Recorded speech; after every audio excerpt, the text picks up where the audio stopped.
Shabbos, Daf Kuf Hey through Kuf Yud Aleph. Daf Kuf Hey, the Gemara discusses nutrika, abbreviations. Minayin Lashon nutrika min Torah. Where do we have an example of nutrika and abbreviations in the Torah? Shenemar, Hashem says about Avram Avinu, Ki Av Hamon Goyim Nesaticha. Hashem says Avram will be Av Hamon Goyim. We darshan the letters Aleph, Beis, Hey, Mem, Vav, Nun. Av Nesaticha Le'umos, Bachur Nesaticha Be'umos, Hamon Chavim Nesaticha Be'umos, Melech Nesaticha Le'umos, Vasik Nesaticha Be'umos, Neman Nesaticha Le'umos. The concept of nutrikon originally arose previous daf with regard to Malach on Shabbos, the Malach of Kosef. That's not really such a practical matter since that's relevant to Chiyuv, whether you Chayav Karban or Misa, but any writing is Asr. But the idea of nutrikon does come up in other areas of halacha. The laws of Gittin, we write the day of the month. So if it's the 12th day of the month, you would write Shnei Masar. The Shulchan Aruch and the Ramah say if a person should have written Shnei Masar, but instead he wrote Yud Beis, he wrote Rashi Tevos, an abbreviation for 12, then the get is kosher. But the Yevid, at least, the get is kosher. Get Pasha talks about whether we're machshir the get l'chatchila, or whether l'chatchila we try to write another get, but the Yevid, Meikar Adin, the get is okay, although the get Pasha said it's only if you wrote little dots on top of the letters Yud Beis to show you that it's a number, an abbreviation, rather than some kind of actual word, Yud Beis. He also discusses variations on this. Instead of writing Yud Beis, he says, what if you write, let's say it's the 17th day of the month, and instead of writing Yud Zayin, you write the day Tov, Tes Vav Beis. People sometimes write that as a Siman Tov. Is that good? That's also okay, he says, because people sometimes write like that in documents, in personal correspondence. People sometimes write things like that. Or for the year, they pick a word for the year that has a Siman Tov. So, for example, it says this year is Taf Lamed Zayin, 1677 or so. So it's the year Hey Taf Lamed Zayin. To creation, people write Shnas Tizal, because that's the pasuk Tizal Katal Rasi, pasuk in Hazinu, and they write two dots to show it's an abbreviation. If you do that in a get, that's also good because people tend to write like that. The implication is if you made an arbitrary word or abbreviation, which is not the derech, you just wrote for 17, you wrote ches, and then you wrote a vav, and then you wrote a gimel, doesn't say anything, then that would be maybe not good. But certainly if you write a normal abbreviation, that is good. An even more practical and common application of this is Sfiras HaOmer. Poskim debate whether if a person counted Sfiras HaOmer, he said it was the seventh day of the Omer, instead of saying Hayom Sheva Yamim, he said Hayom Zayin LaOmer, or Ches, or Yud Beis. Is that kosher? This is a major machlokes achronim. The Chida brings two opinions from earlier achronim, Marash Levi.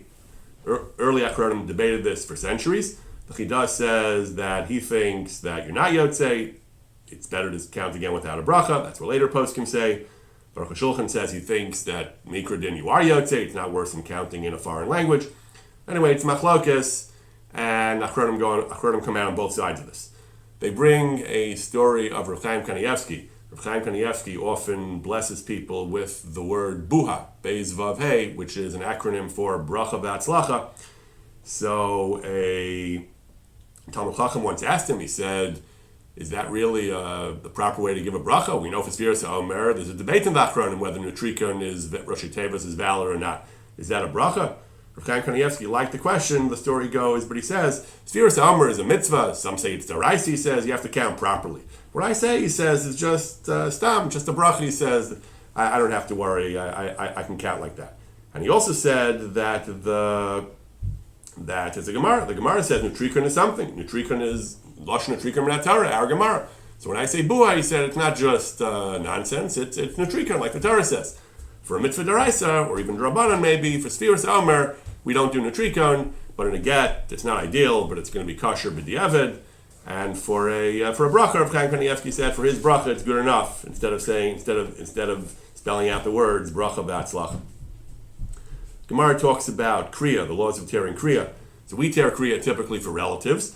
The Gemara brings three other scenarios in which a person tears kriya. It says if it's a chacham dies, then you're mechuyev to tear kriya. Hakol krovav, everyone is considered like his relative. Everyone tears kriya. So the Gemara says, you're right, you need to tear kriya. And the case where the kriya is not considered a mitzvah is when he's not a chacham. If he's not a kosher, the Gemara says, even if he's not a chacham, he's not someone who is a Talmud chacham, but if he's a kosher, someone who's Erlich, someone who's an upright, observant Jew. Also, there's a Chi of Kriya, the Gemara says. The Gemara says, yeah, the Lav Adam Kashiru. You're right, there would be a Chi of Kriya for anyone who's a Kasher. The Gemara says, even if he's neither a Chacham nor a Kasher, but anyone who's present at Yitzias Neshama at the moment of expiration, when the person passes away, the soul leaves, you have a Chi of Ter Kriya. The Gemara says, you're right. Kriya, the only time Kriya is not halachically a mitzvah is when you're not even there at the time of death. All three of these dinim are brought in the Shulchan Aruch, that in addition to tearing Kriya for relative, anyone who's present at the time of Yitzias Neshama tears Kriya. Also you tear Kriya for Adam Kasher, as long as he's not suspected of any Averis, even if he's not a great and outstanding tzaddik, as long as he keeps all the mitzvahs properly, which itself might make you a pretty big tzaddik, then even though he's not Gadol B'Torah, you tear Kriya. And Chacham also, the Chacham who meets certain standards, also everyone tears Kriya. So Yitzias Neshama, the Ramah lets stand. The Ramah says the Ramah seems to accept that you tear Kriya, anyone who's present at the time of death. The other two, the Ramah says the minhag is not like that. The Ramah says we don't tear Kriya for Adam Kasher unless you're there at the time of his death. We don't tear Kriya for Adam Kasher you just heard about. That's the minhag, he says. Similarly for Chacham, he says that we don't tear Kriya for a Chacham unless it's your own Rebbe. Or certain other cases, we don't generally tear Kriya for a Chacham. Yitzias Neshama, the Gesher HaChaim brings that Medina B'Gemara you really should. The minhag today, he says, is not to. He says, because if we really insisted on requiring Kriya for everyone present, anyone present at the time of Yitzias Neshama, people would be reluctant to be there. People wouldn't want to be with a mace when he died. So therefore, the minhag was to be lenient and not to tear Kriya. And certainly the other ones, Adam Kasher and Talmud Chacham, we don't generally tear Kriya. In Yalkut Yosef, he says the reason we don't tear Kriya for Adam Kasher is Ein Lo Davar Sof. There are so many people that are all Kasher, I guess he says. We'd be tearing Kriya for everyone. Chacham also, we don't tear Kriya. The Gesher Chaim says the minhag is we don't tear Kriya for a Chacham. But Rabba Mufak, we don't tear Kriya even for a normal Chacham, he says. But Rabba Mufak, he says, for a person learned Rov his Chachma from, the Ramah indicates he really should tear Kriya, even for that even according to our minhag, he really should tear Kriya, at least for that. Daf Kuvav and Daf Kuv Zayin, the Gemara has an extended sugya about Tzeda, the malacha of trapping on Shabbos. So the Gemara says a number of rules which are relevant. The Mishnah, back on Kuvav, the Mishnah says that tzad is only a malacha if you restrict the animal's freedom to the point, to a narrow enough space where it's closely enough confined that it's now easy to just grab the animal. So if you trap him into a large house, that wouldn't be tzeda, that wouldn't be a malacha daraisa at least. Trap him into a small space, then it is tzeda. The Gemara talks about different types of animals, birds and animals. The Gemara talks about trapping into a bibar, a trench.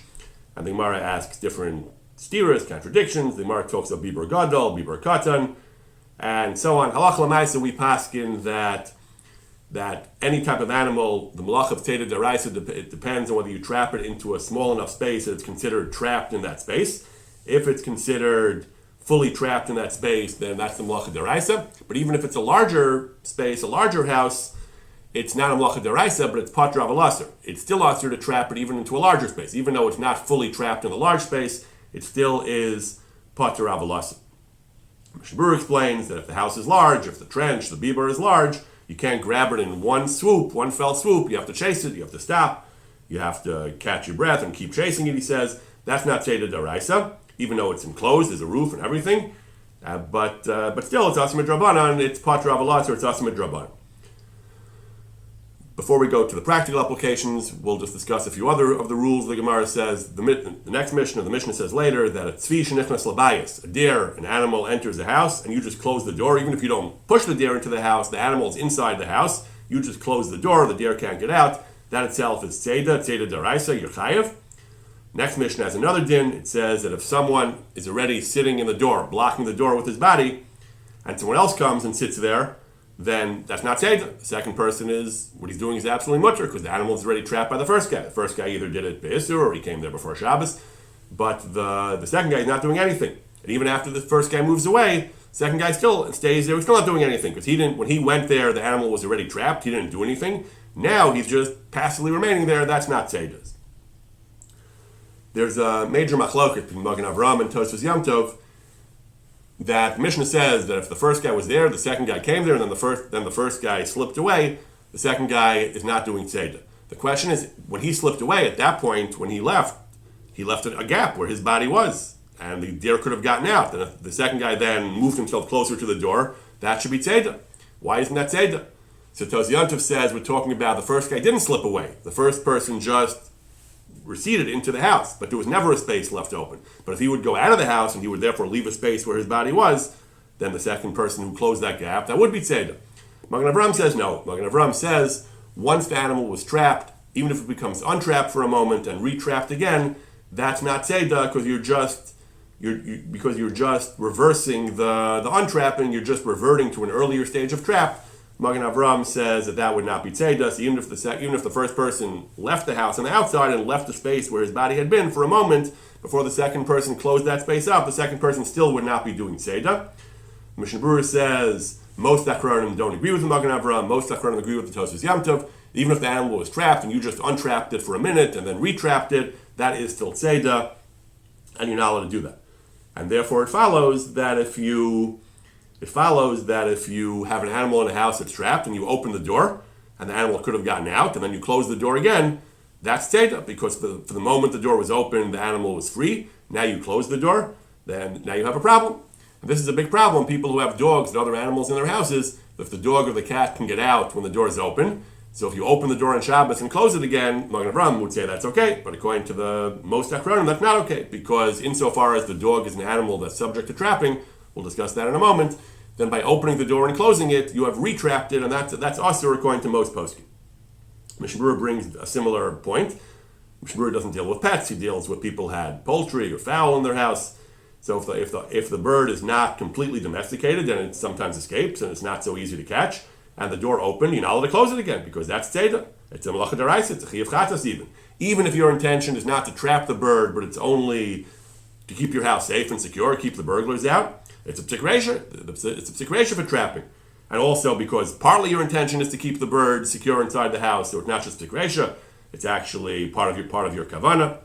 This is only, he says, if the house is small, because then by closing the door, that's tzeda deraisa because you're trapping the bird in a small house. But if the house is large, he says then that we said before that's not tzeda deraisa because it can still run around inside the house. That's tzeda drabanan, and then they were mutter, and then they were matter if you're closing the door. Matter if you're closing the door. In this case, that Mishnah Berurah brings in the Prima Gadim is okay. Or if the animal is domesticated, where again at worst it's drabanan. Then again, if the house is large, then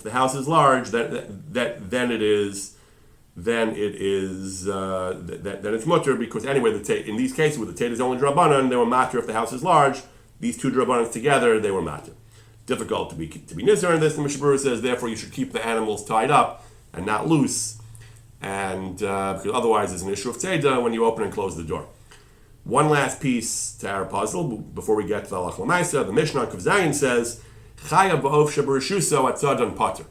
Animals that are domesticated are not subject to tzeda.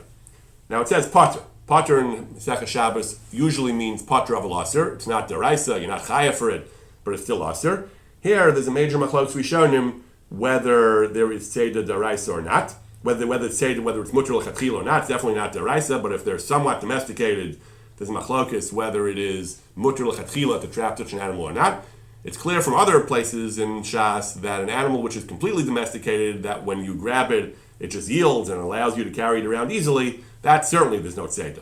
But an animal which it's somewhat domesticated, it comes home at night, it knows where its house is, it's not going to make a complete break for it and turn its back on you and never come back, but it doesn't completely do exactly what you want it to do, it's quasi-domesticated. So those types of animals, that's a major machlokes. That's what the Mishnah is talking about. There's a major machlokes rishonim whether it's mutter l'chatchila or not. The Shulchan Aruch brings the idea that it's mutter. The Ramah says yesham that it's aser. The Mishnah Berurah says that it's machlokes rishonim, but the Mishnah Berurah says that many rishonim say it's aser, and therefore the Mishnah Berurah and the Biur Halacha recommend the correct thing is to machmer l'chatchila, not to catch, not to trap even these quasi-domesticated animals, because that's patra of aser. Unless it's something which is totally domesticated, like an animal which is completely docile and compliant, then it's okay. But l'chatchila, a person should be machmer. What does l'chatchila mean? So the Shmir Shabbos Kolchasa says that if there's going to be significant financial loss, if the animal escapes, it'll get hit by a car or something, and you lose a lot of money. They weren't talking about pets. They were talking about animals that were of economic value. Then it would be mutter, or if the animal is suffering, we find in the Sugyos in Shas, an animal suffering is considered a significant need, then it would be mutter to allow trapping such an animal lechatchila, but otherwise a person should be stringent and not trap these quasi-domesticated animals. As long as they're not totally docile and compliant, a person should not trap these animals. So Rabbi Jachter, in his classic essay on pets and halacha, he says, in this middle level, the animal comes home at night, but it's not completely compliant. That's a machlokes. An animal which is actively rebelling and is not returning at all, it's trying to run away, then it's a malacha deraisa, the post can say, to trap such an animal. You certainly can't trap that, unless it's a danger to human life, and there's certainly no heter. Rabbi Jachter gives a practical application. He says, if you take off the leash of the dog in public, allow him to run in the park or run in the street, then you want to put the leash back on. That's only if it's completely obedient, but an animal which is not totally obedient and is somewhat uncooperative, then lechatchila, you really shouldn't put the leash back on. It's better, like Mishnah Berurah says, not to take off the leash in such a case, because putting it back on is a real problem. You have to rely on the mekilim, which is not ideal.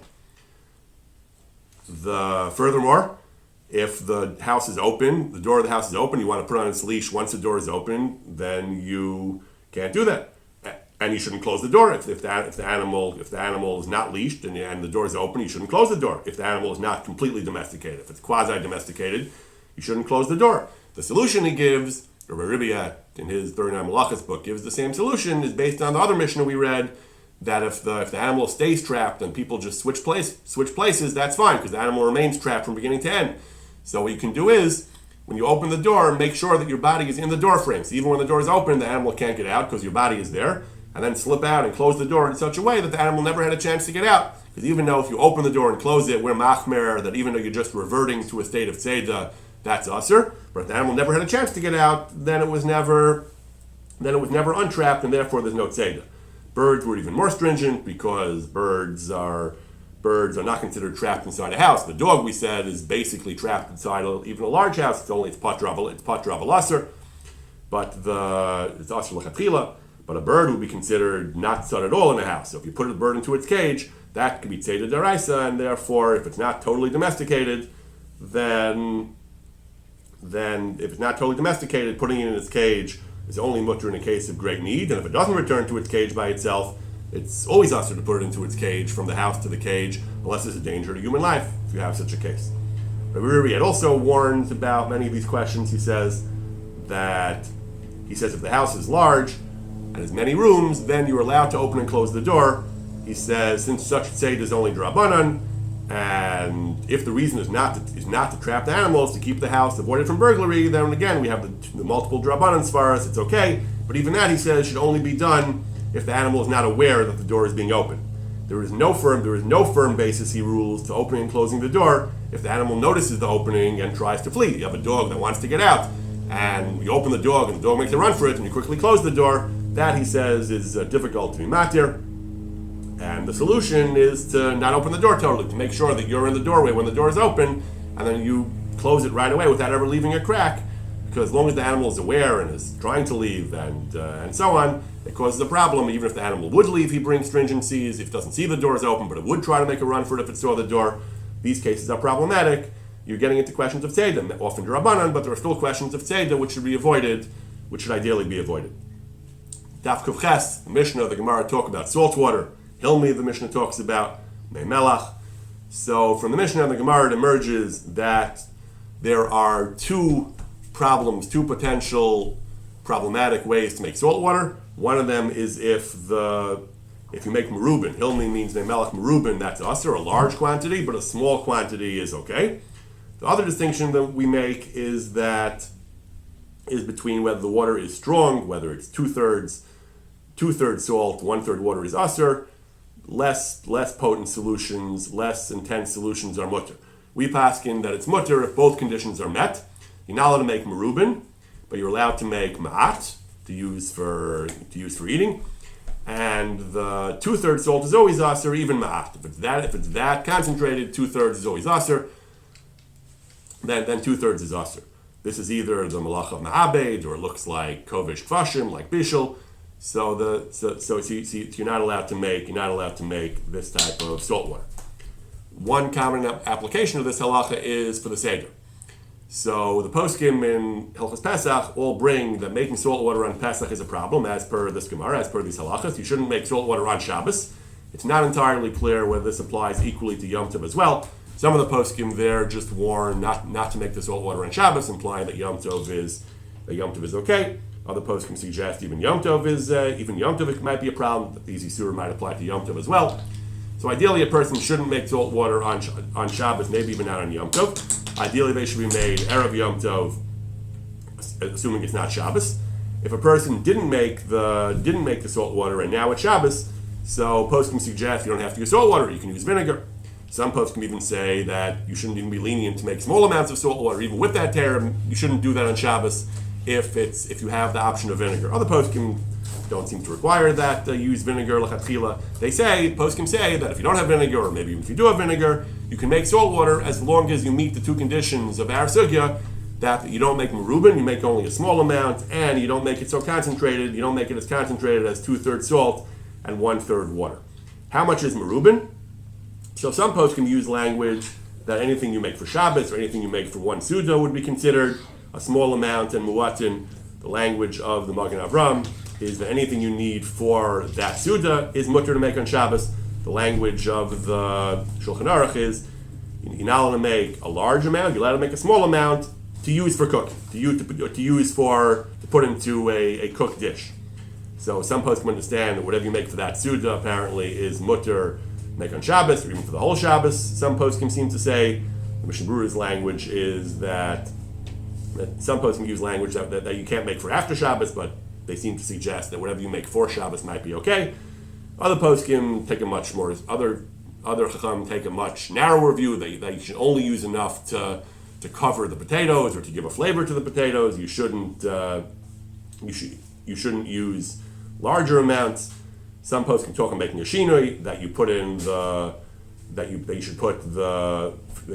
should put first the salt and then the water, or if you do it differently during the week, you should switch the order and then to be more lenient. So l'chatchila, you should do it not on Shabbos, maybe even l'chatchila not on Yom Tov. But diavad, it's okay if you meet the conditions of our siman, you make a small amount and you make it a not such a high concentration. Some say that if you have vinegar, you should rather use that than make salt water, even with the permissible conditions.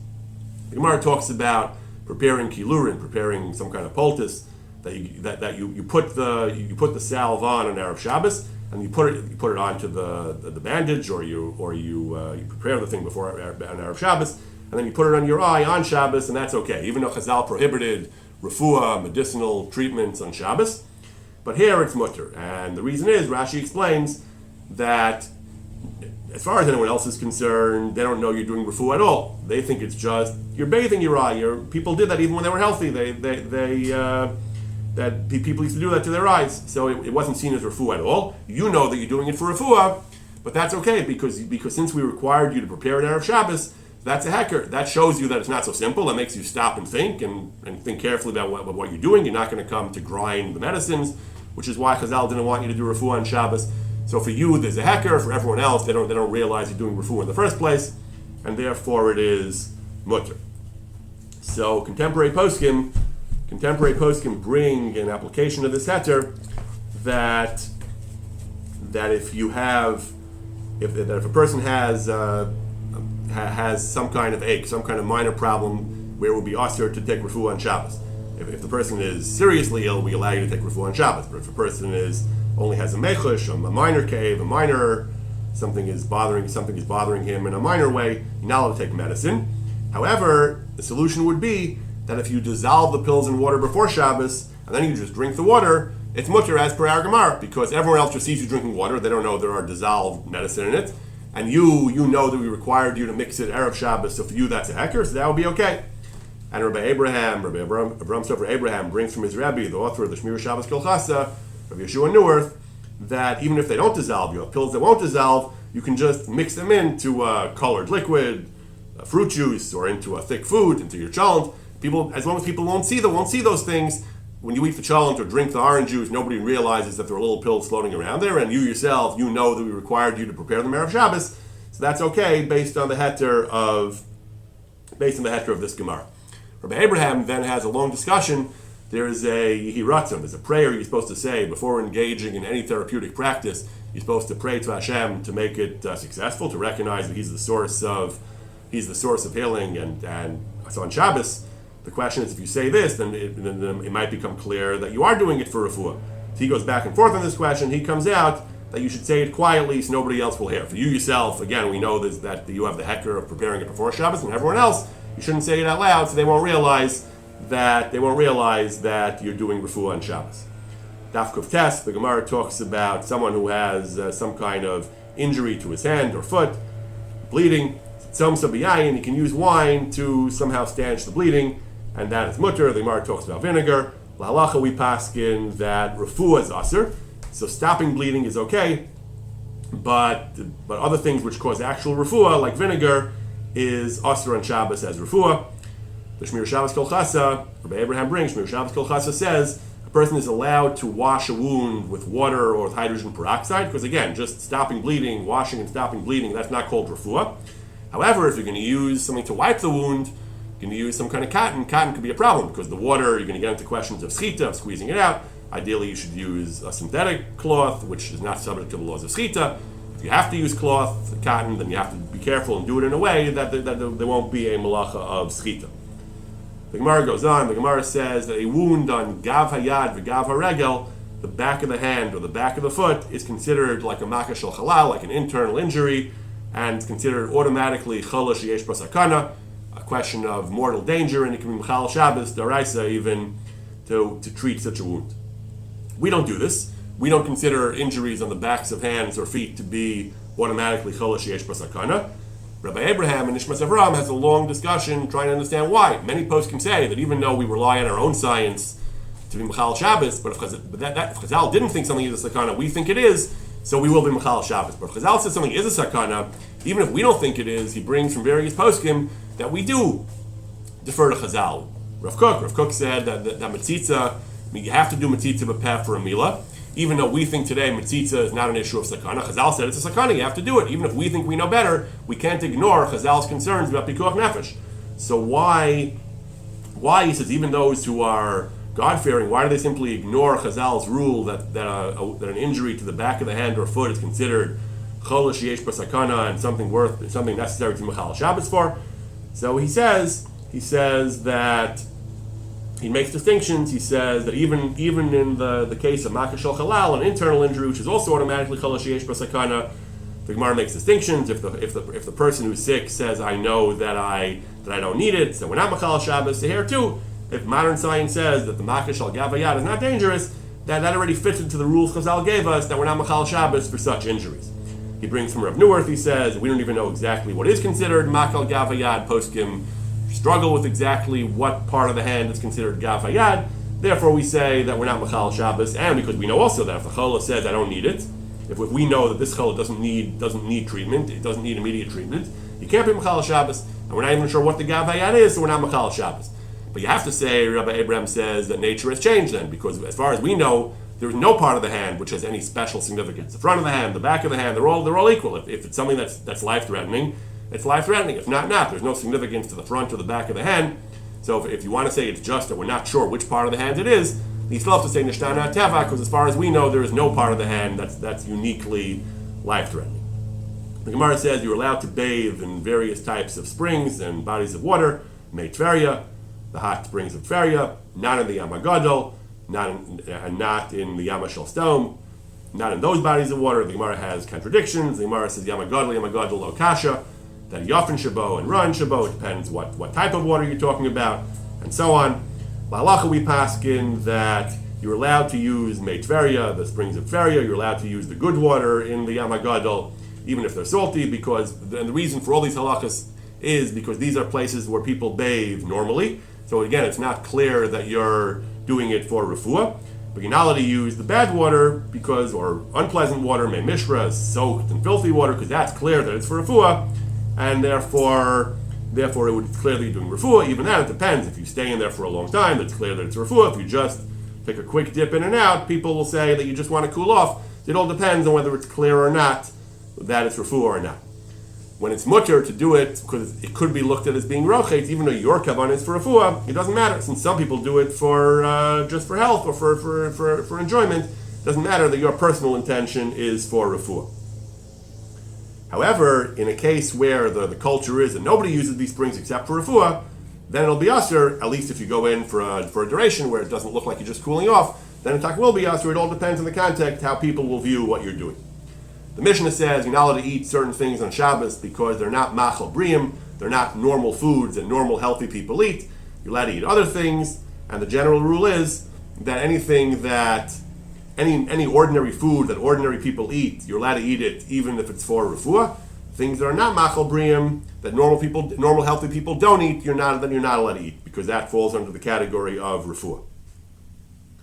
If you're actually really sick, then even if it's not life-threatening, you're allowed to do it because Chazal, you're allowed to take even medicine for such a case. You're allowed to eat any kind of food. But if you're not that sick, if something is just bothering you, then you're not allowed to eat foods which are not machal briim because that looks like refuah.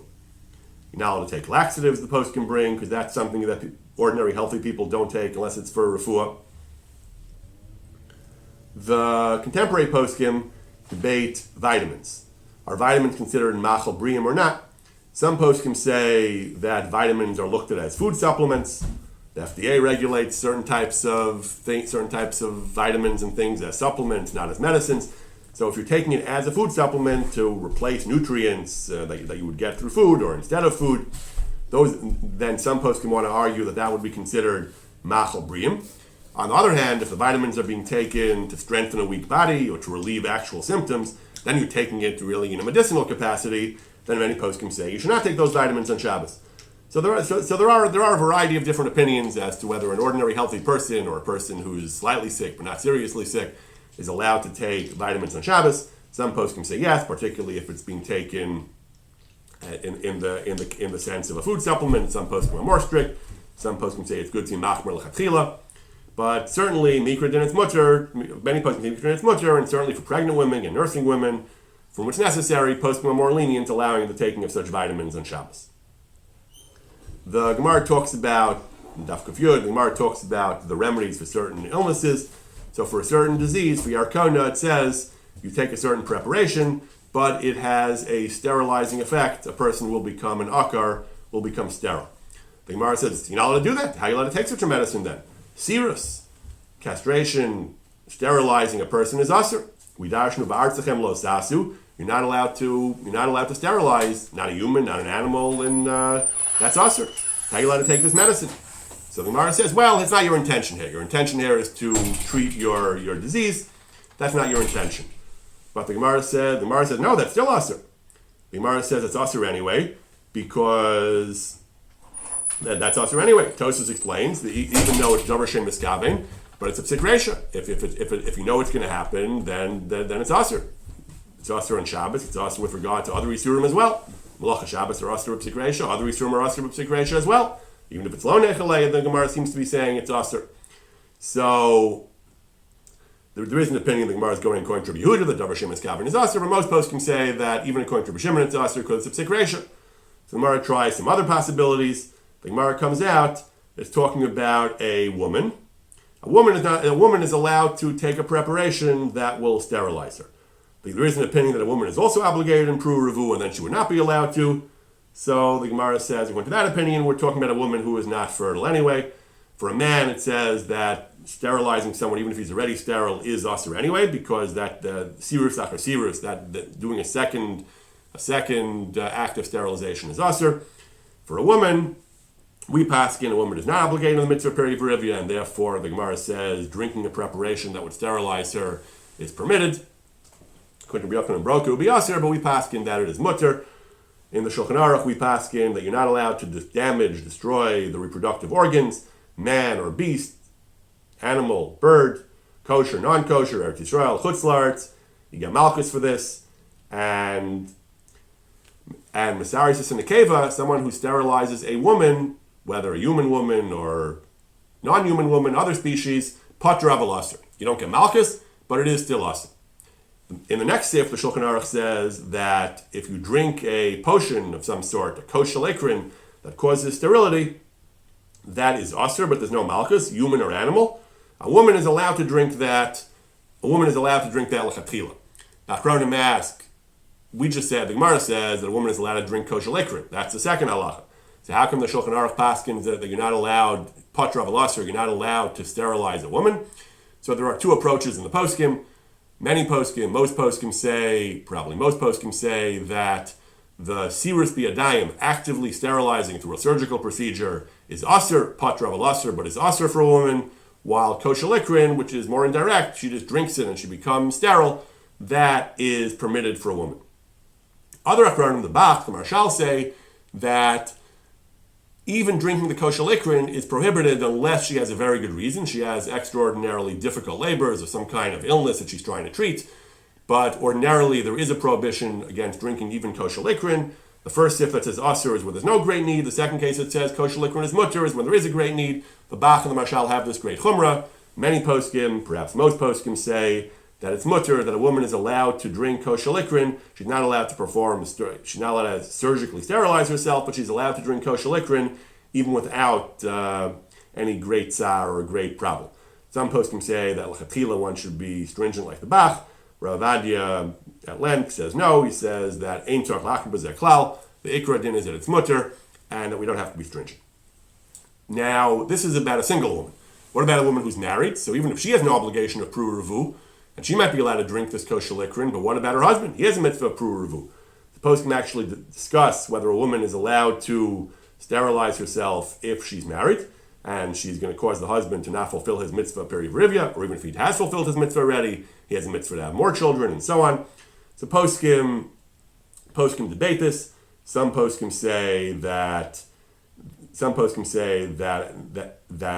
if she has major tsar, certainly if she has danger, we allow her to sterilize herself, even if she has a husband. She's not obligated to suffer or put herself in danger because of the husband's mitzvah. In general, a woman taking kosher lekrin, we said that most poskim say that a woman can do it even lechatchila, even without tsar leida. The Chasam Sofer says that a woman also has a certain imperative to have children, lo to bara, l'sheves yotzara. It's not pru revu, but a woman also has a certain mitzvah. And therefore, if a woman doesn't really have any unusual pain of childbirth, and she hasn't had at least one child, at least some children, then she should really not drink kosher likrin unless she has tsar. But if she has fulfilled Shabbos, then even with no tsar, she can drink kosher likrin, because at the end of the day, she doesn't really have the obligation, pru revu, that a man has. If she has a husband, then she has to worry about his mitzvah, as we said. But again, but some poskim allow it if she has great tsar, and certainly if she's in danger, even if she has a husband, she's allowed to worry about herself first and not be concerned about his mitzvah. Kufid Aleph, the Gemara begins to discuss the rules of knots on Shabbos. So over the next couple of blot, we're going to see the different rules of tying knots. The parak begins ve'elu ksharim, begins with the idea of kesher shel kayama. It says you're only chayav for certain types of knots, kesher agamalin, kesher asafanin, certain knots. For other knots, the next Mishnah says other types of knots you're not chayav. It gives examples of other knots. The Gemara explains that, gets into technical details about what these knots are, but the basic principle is a kesher shel kayama, a permanent knot, is a malacha deraisa. Kesher she'ena shel kayama, a knot that is not permanent, is only a malacha d'rabbanan.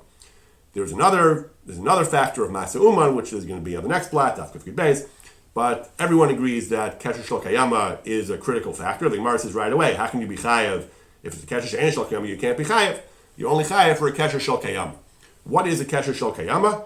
So the poskim say that it has to be permanent. It doesn't literally have to be lifetime. It doesn't have to have a lifetime guarantee, but it has to be a knot that is something that you have no intention of untying, that even if it's not that tight and you could untie it, but as long as the knot is a stable knot that will last indefinitely, and it has to either be intended to remain permanently or at least for a very long time. Post can give the figure of half a year or a year, or some posts can just say that we don't give an actual time. It depends on a knot that's intended to last as long as it's useful and necessary, and you have no concrete plan to ever take it out. Something might change. You might need to take it out, but there's no specific intention to take it out. that's called kesher shel kayama, and that kind of knot would be a kesher daraisa, and you'd be chayav. Putting aside the question of Masi Uman again, which is we'll discuss on Daf Kuf Yud Beis, Bli Neder.